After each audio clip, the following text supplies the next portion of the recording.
Assalamualaikum warahmatullahi wabarakatuh. Selamat datang di Didi TV.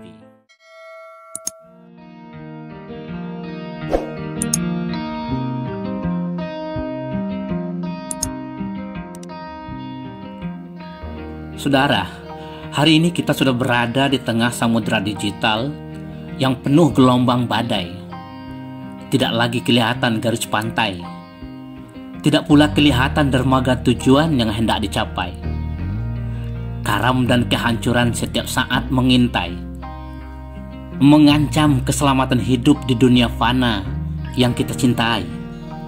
Sementara akhirat baka yang dijanjikan pun sudah tergadai. Ini semua adalah skenario Allah Subhanahu wa Ta'ala yang tidak mungkin bisa dipungkiri dan tidak pula bisa dihindari.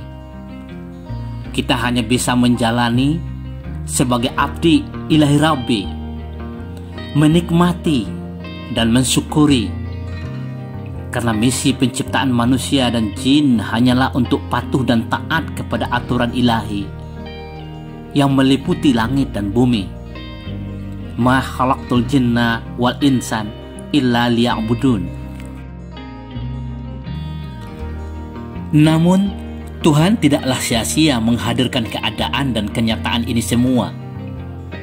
Dia sudah sediakan potensi akal bagi manusia untuk membaca, memahami semua gejala ciptaannya, yang patuh dan tunduk kepada ketentuannya. Iqra bismi rabbikal ladzi khalaq, khalaqal insana min 'alaq. Iqra wa rabbukal akram, allazi alamal bil qalam, alamal insana ma lam ya'lam.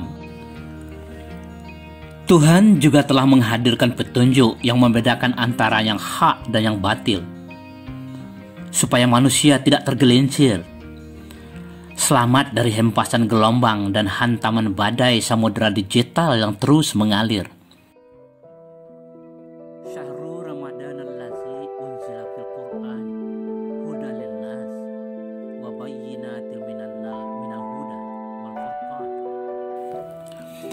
Pada edisi yang lalu telah disinggung bahwa literasi digital meliputi 3 ranah. Ranah pengetahuan atau kognitif, keterampilan psikomotorik, dan ranah sikap yang mengarahkan perilaku afektif. Namun ranah yang paling krusial adalah ranah afektif. Walaupun tidak menafikan pentingnya ranah kognitif pengetahuan dan ranah keterampilan. Seorang anak yang banyak tahu seluk-beluk dan terampil dalam menggunakan teknologi digital tidak dapat disebut digitally literate atau literat secara digital bila ia tidak memiliki sikap dan perilaku konstruktif dalam kehidupan digital, apalagi jelas-jelas destruktif, merusak. Memang manusia dibekali Tuhan kecenderungan untuk berbuat kerusakan dan bertumpah darah, sebagaimana yang dikhawatirkan oleh malaikat pada saat Allah mengumumkan hendak menjadikan manusia sebagai khalifah di muka bumi. Hackers, buzzers, pembuat muatan atau konten kreator penyebar konten-konten negatif seperti berita bohong, ujaran kebencian, penghinaan, pencemaran nama baik, hasut fitnah, misinformasi, disinformasi, malinformasi, adu domba, pornografi, dan penipuan digital tidak mungkin dipandang sebagai seorang yang literat secara digital, karena sikap dan perbuatan mereka jelas-jelas merusak sistem kognisi manusia dan tatanan kehidupan masyarakat yang sudah mapan. Tidak satupun agama yang menganjurkan umatnya berbuat kerusakan, baik terhadap diri maupun orang lain serta lingkungan, alam ciptaan Tuhan yang Maha Pencipta. Yang menjadi masalah adalah bahwa tidak pula sedikit saudara-saudara kita yang berniat baik dengan semangat yang menggebu-gebu menyebarkan, sharing konten digital yang ternyata destruktif, merusak.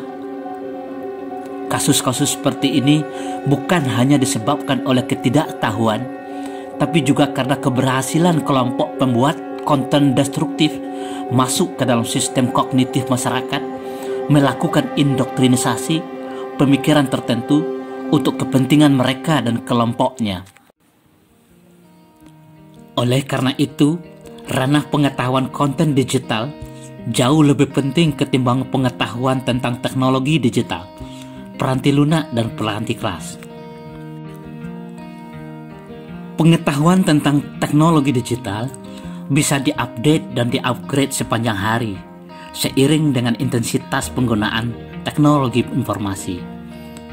Namun pengetahuan tentang konten digital, bagaimana membedakan antara fakta dan otak, antara kebenaran dan kebohongan, antara dakwah dan fitnah, antara pertolongan dan penipuan, jauh lebih penting daripada wawasan tentang teknologi.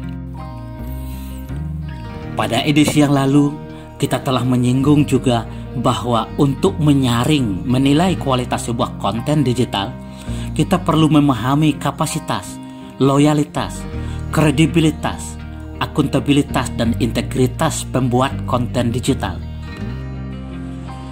Kapasitas seorang pembuat konten digital mengacu ke kewenangan atau otoritas seseorang untuk menyampaikan sesuatu, baik secara akademik maupun formal. Kendatipun setiap orang berhak menyampaikan sesuatu, tidak semua orang dapat menyampaikan sesuatu secara berkualitas. Guru besar ilmu bahasa tentu memiliki kapasitas yang lebih besar untuk menyampaikan persoalan linguistik ketimbang politik. Menteri Kesehatan tentunya memiliki kapasitas yang lebih besar untuk menyampaikan informasi terkait kebijakan terkait kesehatan ketimbang seorang ulama, yang tentunya memiliki kapasitas yang lebih besar dalam pembuatan konten digital terkait syariat Islam, dan seterusnya. Namun, kapasitas seseorang mesti didukung oleh loyalitas, ketaatan, kesetiaan seseorang terhadap umat, masyarakat, bangsa, dan negara, bukan loyalitas terhadap seseorang, golongan, atau kelompok. Saringan ini harus diperkuat dengan kredibilitas, kepercayaan publik yang tercermin dari rekam jejak seseorang.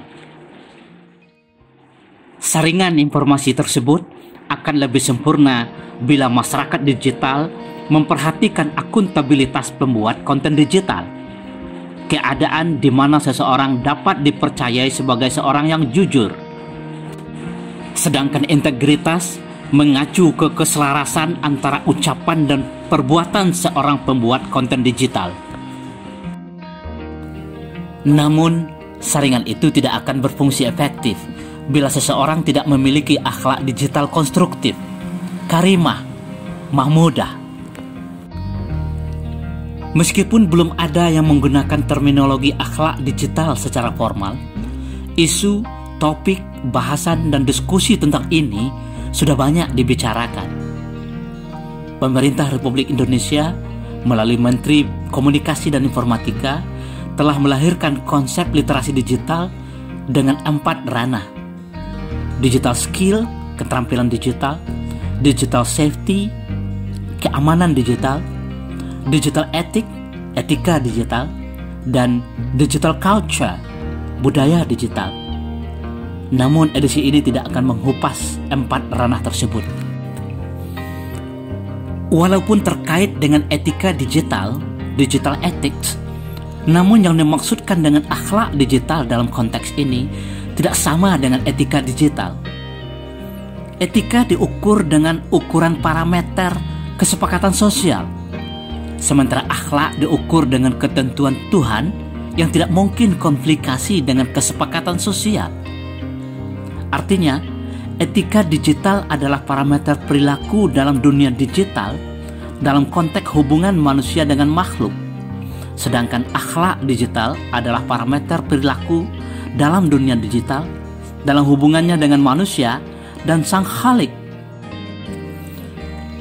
Masyarakat digital adalah sebuah masyarakat virtual global tanpa batas waktu dan ruang. Dalam kampung digital, Kita tidak mengenal lagi kelompok etnik, suku bangsa dan bangsa yang mempunyai etika norma masing-masing.